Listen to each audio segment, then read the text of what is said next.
আসসালামু আলাইকুম, welcome to programming with Afrin.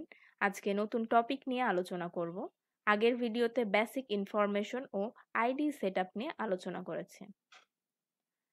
আজকের টপিক অ্যালগরিদম, ফ্লোচার্ট ও সুডোকোড। ভিডিও দেখার সময় অবশ্যই কি পয়েন্টসগুলো নোট করে রাখবেন আর ভিডিওগুলো সিকোয়েন্স অনুসারে দেখবেন, তাহলে প্রত্যেকটা টপিক ভালোভাবে বুঝতে পারবেন। আজকের আলোচনার বিষয় শুরু করা যাক। অ্যালগরিদম অ্যালগরিদম হলো কোনো সমস্যা সমাধান করার জন্য যে সমস্ত সুনির্দিষ্ট ধাপ অনুসরণ করতে হয় তাকে অ্যালগরিদম বলে। অ্যালগরিদমের মেইন পয়েন্টটি হচ্ছে যে কোনো প্রবলেমকে স্টেপ বাই স্টেপ সলভ করে থাকে। তো এখানে একটা এক্সাম্পল দেওয়া আছে, দুটি সংখ্যার যোগফল নির্ণয়ের অ্যালগরিদম। তো ধাপ 1, প্রোগ্রাম শুরু করি। যে কোনো কাজ করার আগে আমাকে প্রোগ্রাম শুরু করতে হবে। ধাপ 2, ইনপুট হিসেবে এ আর বি দুটি চলকের মান নিতে হবে। ধাপ 3, এ ও বি চলকের মান যোগ করে সি চলকে রাখি। দুইটা চলকের যোগফল আর একটা চলকে রাখবো। এরপরে ফলাফল হিসেবে সি চলকের মান প্রদর্শন করি, যেটা আমরা আউটপুট হিসেবে পাবো। দুইটা যোগফল করে আউটপুট আমাদের যত আসবে সেইটা। এরপরে ধাপ 5, প্রোগ্রাম শেষ করি। এইভাবে অ্যালগরিদম কাজ করে থাকে। যে কোনো প্রবলেম সলভ করার আগে যদি আমরা অ্যালগরিদম করে থাকি তাহলে সহজেই প্রবলেমটা সলভ করতে পারবো। ফ্লোচার্ট বিশেষ কিছু জ্যামিতিক চিহ্ন ব্যবহার করে কোনো সমস্যার যৌক্তিক ধারাবাহিক সমাধানকে যে চিত্রের মাধ্যমে প্রকাশ করা হয় তাকে ফ্লোচার্ট বলে। ফ্লোচার্ট হচ্ছে দুই ধরনের, একটা সিস্টেম ফ্লোচার্ট, একটা প্রোগ্রাম ফ্লোচার্ট। আমরা সিস্টেম ফ্লোচার্ট নিয়ে আলোচনা করব না, কারণ আমাদের সিস্টেম ফ্লোচার্ট প্রোগ্রামিং এর জন্য লাগবে না। তো আমরা প্রোগ্রাম ফ্লোচার্ট নিয়ে আলোচনা করব। প্রোগ্রাম ফ্লোচার্টে প্রতিটি ধাপ বিস্তারিতভাবে দেওয়া থাকে। প্রোগ্রাম ফ্লোচার্টের সকল কার্যধারা কম্পিউটার দ্বারা নিয়ন্ত্রিত হয়। প্রোগ্রাম ফ্লোচার্টের এখানে কিছু সিম্বল দেওয়া আছে যেগুলো আমাদের ফ্লোচার্ট করার জন্য লাগবে। তো প্রথম সিম্বলটা হচ্ছে টার্মিনাল সিম্বল। এই সিম্বলের মাধ্যমে প্রোগ্রাম শুরু বা শেষ হয়ে থাকে। এটা অনেকটা ডিম্বক আকৃতির। পরেরটা হচ্ছে ইনপুট আউটপুট সিম্বল। এটা ইনপুট গ্রহণ, আউটপুট বা ফলাফল প্রদর্শন করে থাকে। এটা অনেকটা সামান্তরিক আকৃতির।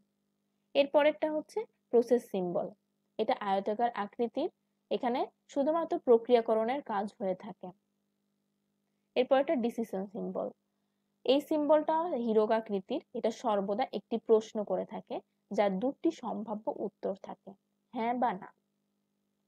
উত্তরের উপর নির্ভর করে ফ্লোচার্টকে দুই ভাগে ভাগ করা হয়।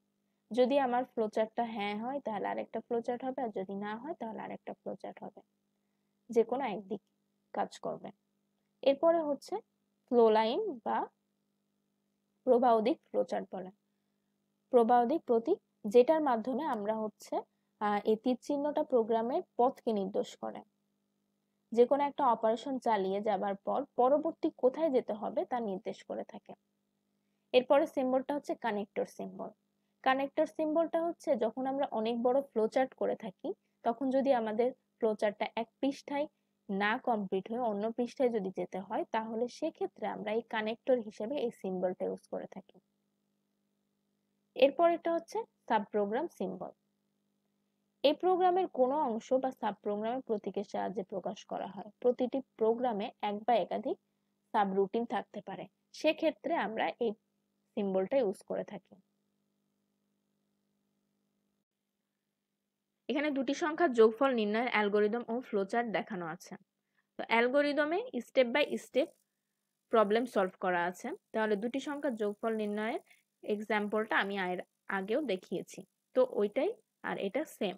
ওটা আমি বাংলায় লিখেছিলাম আর এটা ইংলিশে লেখা আছে। তাহলে স্টেপ 1-এ প্রোগ্রাম শুরু করি, স্টার্ট।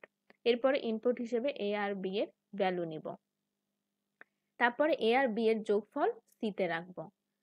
সি প্রিন্ট করব, তারপরে এন্ডিং বা আমার প্রোগ্রাম শেষ হয়ে যাবে এন্ড দিয়ে। ফ্লোচার্টে আমরা পড়েছিলাম যে টার্মিনাল সিম্বল ইউজ করা হয় কোনো কিছু স্টার্ট বা শেষ করার জন্য। তাহলে প্রোগ্রাম স্টার্ট করার জন্য ওভাল শেপ ইউজ করব। তারপরে ইনপুট নেওয়ার জন্য rectangle shape, input A B নিব।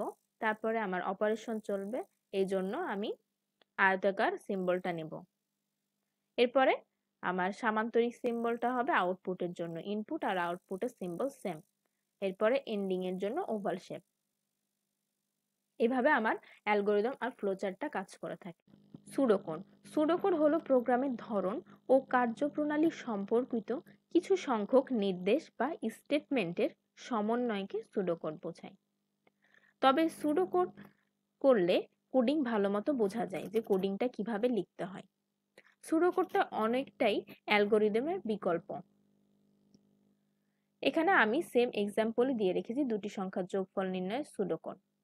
প্রথমে প্রোগ্রাম শুরু করতে হবে, স্টার্ট, ইনপুট এ বি, পরে সাম, দুইটা যোগফল করে সামের মধ্যে রাখলাম, এরপরে প্রিন্ট সাম করতে হবে, এরপরে প্রোগ্রাম শেষ, বা এটাকে এন্ড হিসেবে লিখতে পারি। এভাবেও সুডোকোড লেখা যায়, এজন্য আমি দুটো এক্সাম্পলই দিয়ে রেখেছি। ধন্যবাদ সবাইকে। আজকের ভিডিও লেকচার এই পর্যন্তই। আমার ভিডিও যদি ভালো লেগে থাকে তাহলে লাইক, কমেন্ট, শেয়ার এবং সাবস্ক্রাইব করে পাশে থাকবেন। আবারও নতুন টপিকের ভিডিও নিয়ে চলে আসব। আল্লাহ হাফেজ।